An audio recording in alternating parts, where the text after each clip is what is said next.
সবচেয়ে গুরুত্বপূর্ণ হয়ে থাকে, সামারি হয়ে থাকে। তিনি সেখানে বলেছেন, তোমরা মেয়েদের ব্যাপারে, নারীদের ব্যাপারে আমার কাছ থেকে ওসিয়ত নিয়ে রাখো, তাদের সাথে সদাচরণ করবার, তাদের অধিকারগুলোকে যথাভাবে দেওয়ার ব্যাপারে তোমরা সদাচরণ করো। নারী অধিকার নিয়ে কথা বলা এটা এখন একটা ফ্যাশনের বিষয়। যে হুজুর নারী অধিকার নিয়ে বেশি কথা বলে সে হুজুর আধুনিক হুজুর। আমার ভক্তদের মধ্যে মহিলারা ভক্ত একটু বেশি, কারণ মহিলাদের অধিকার নিয়ে আমরা একটু বেশি কথা বলি। অবশ্যই এটা ইন্টেনশনালি বলি তা না, নানা কারণে বলা হয়ে যায়। তো এই কারণে দেখা যায় যে মহিলারা তুলনামূলক ভাবে বলে না এই হুজুর ভালো।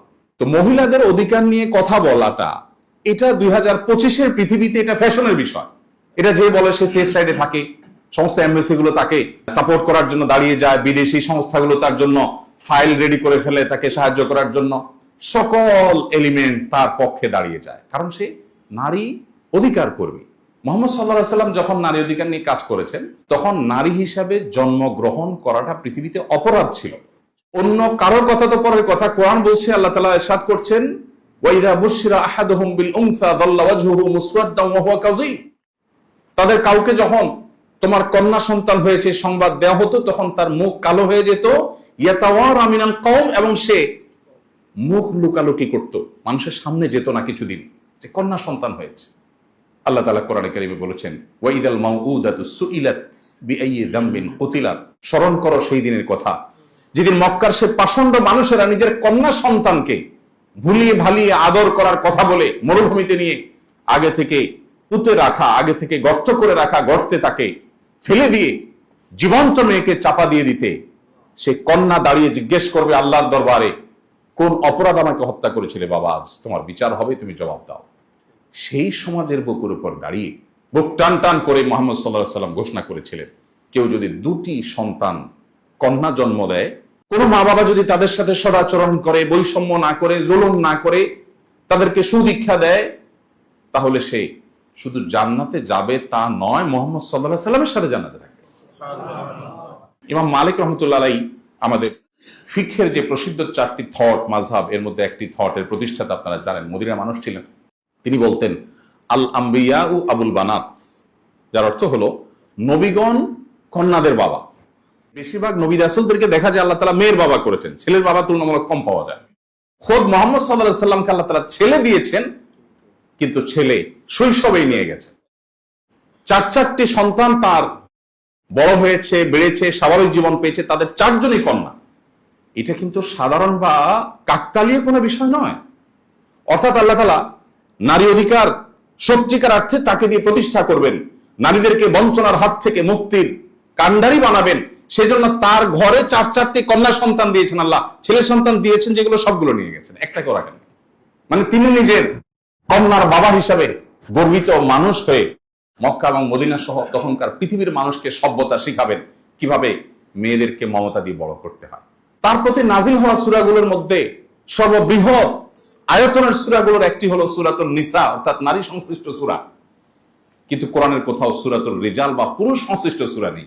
মুহাম্মদ সাল্লাল্লাহু আলাইহি ওয়াসাল্লাম তার বিদায় হজের ভাষণে মানুষের জীবনের শেষ মুহূর্তের কথা সবচেয়ে গুরুত্বপূর্ণ হয়ে থাকে, সামারি হয়ে থাকে। তিনি সেখানে বলেছেন, ফাস্তাউসু বিন নিসাই খায়রা, তোমরা মেয়েদের ব্যাপারে, নারীদের ব্যাপারে আমার কাছ থেকে ওসিয়ত নিয়ে রাখো, তাদের সাথে সদাচরণ করবার, তাদের অধিকারগুলোকে যথাভাবে দেওয়ার ব্যাপারে তোমরা সদাচরণ করো। প্রিয় ভাইরা, নবী করিম সাল্লাল্লাহু আলাইহি ওয়াসাল্লাম মায়ের জাতিকে মুক্তি দেবার জন্য, তাদের সম্মানকে প্রতিষ্ঠিত করবার জন্য, পাতালের অতল তল থেকে তাদের মর্যাদাকে তুলে আকাশের সুউচ্চ আসনে আসীন করবার জন্য যত পদক্ষেপ নিয়েছেন, শত সহস্র গবেষণা করেও সেগুলো কোনো কুলকিনারা করা কঠিন হবে। তিনি যখন এই গবেষণা করেছেন তখন কিন্তু নারী অধিকার নিয়ে কথা বলাটা এটা ফ্যাশনের বিষয় হওয়া তো অনেক দূরের কথা, এটা অত্যন্ত চ্যালেঞ্জিং একটা বিষয় ছিল। তিনি সেই কাজটা করেছেন। আজকের আধুনিক পৃথিবীতে অন্য ধর্মাবলম্বী, ভিন্ন ধর্মের মানুষ, সংখ্যালঘু যারা, তাদের প্রতি দায়িত্বশীল হওয়ার দীক্ষা পৃথিবীর প্রত্যেকটা অঞ্চলে মানুষ দেয়, সভ্য পৃথিবীর সবাই দেয়, আমরাও দেই। মুহাম্মদ সাল্লাল্লাহু আলাইহি ওয়াসাল্লাম তার কার্যক্রমগুলো মূল্যায়ন করতে হলে আমাদেরকে কিন্তু 1500 বছর আগে ফিরে যেতে হবে। আমরা 2025-এর পৃথিবীতে যদি তার কার্যক্রমকে মূল্যায়ন করি, এটা সঠিক মূল্যায়ন হবে না। কারণ তিনি যে সময় ছিলেন তখনকার পৃথিবীতে প্রতিপক্ষের মানুষদের প্রতি শ্রদ্ধা দেখানো বা তাদেরকে সহ্য করা, এটা তো মানুষ কল্পনা করতো না। সেই সমাজের বুকে তিনি রণাঙ্গনেও কোনো ধার্মিক, কোনো উপাসনালয়, কোন উপাসনালয় ইবাদতরত উপাসনারত সে যেই ধর্মের মানুষ হোক তাকে আঘাত করতে আবু বকর রাদিয়াল্লাহু তাআলা পরিষ্কার ভাবে ফরমান জারি করেছেন অফিসিয়াল, খবরদার এটা করা যাবে না। কোন কৃষি ক্ষেতে কোন ফসলি জমিনে কোন প্রকার আক্রমণ যেন করা না হয় তিনি নির্দেশ জারি করেছেন।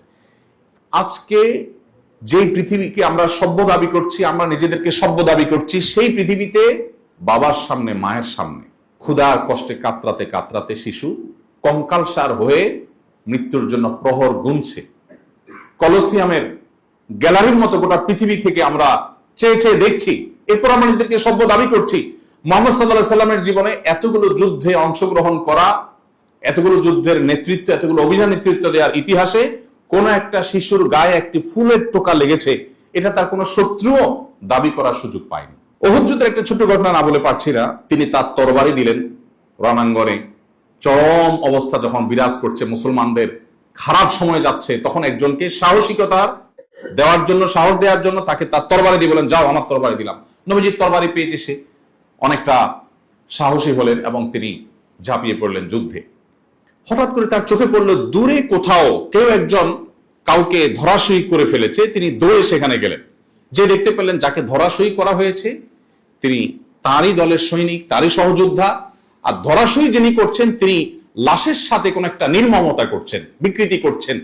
তখন তিনি আরো কাছে গেলেন, কাছে গিয়ে দেখলেন যে সেই নির্মম দৃশ্য, কলিজা বের করে ইসলামের চাচার কলিজা চাবানোর সে দৃশ্য। তিনি কাছে গেলেন, যে দেখলেন যে এই যে দৃশ্য যিনি করছেন একজন নারী। তিনি তরবারি বের করলেন, তাকে আঘাত করবেন, উদ্যত হলেন। কিছু দূর যে আঘাত করার আগ মুহূর্তে তিনি আবার থমকে গেলেন এবং তরবারি আবার খাপে ঢুকিয়ে তিনি পেছনে চলে আসলেন। পরবর্তী তিনি বলছিলেন যে এরকম নির্মম দৃশ্য সহযোদ্ধার প্রতি দেখার পর পৃথিবীতে কোনো মানুষের ঠিক থাকার কথা নয়। আমারও সে অবস্থা হয়েছে এবং আমি তাকে শেষ করতাম। যখনই আমার মনে হলো আমার হাতে যে তরবারি এটা যার, তিনি কোনোদিন কোন নারীর গায়ে টোকা দেন। এই নারী যত মন্দ কাজ করুক, অন্য কেউ তাকে শাস্তি দেখ, বাট তার তরবারি দিয়ে আমি তাকে আঘাত করতে পারি না। আজকে আমরা নারী অধিকারের কথা বলি। ১৫০০ বছর আগের পৃথিবীতে নারী হিসেবে জন্ম নেওয়াটা যখন অপরাধ ছিল, তখন নারীকে মুক্তি দিয়ে কোথায় নিয়ে গেছেন, কোথা থেকে মুহাম্মদ সাল্লাল্লাহু আলাইহি ওয়াসাল্লাম, সেটি আমরা বেশিরভাগ মানুষই কিন্তু ইগনোর করি বা আমাদের আলোচনা সেটা উঠে আসে না।